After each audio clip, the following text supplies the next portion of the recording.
டேய் இன்னைக்கு report card கொடுக்க போறாங்கடா, பயமா இருக்குடா. எனக்கு பிரச்சனை இல்லடா, நான் பாஸ் ஆயிட்டேன். எங்க வீட்ல சைன் போட்டுருவாங்களே. டேய் நான் ஃபெயில் ஆயிட்டேன்டா, எங்க வீட்ல சைனே போட மாட்டாங்கடா, என்ன பண்ண போறேனே தெரியலடா. Haresh, Subramani. The next day. அப்பாடா யாரும் வரல. ரிப்போர்ட் கார்டில் நம்மளே சைன் போட்டுப்போம்.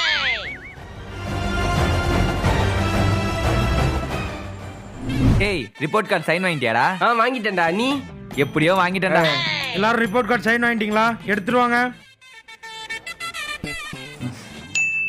டேய் சுப்பு, இது யாரோட சைன்ரா?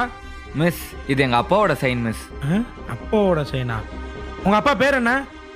ஏழுமலை மிஸ். இதோ பாருங்க 1 2 3 4 5 6 7. அப்ப சரி.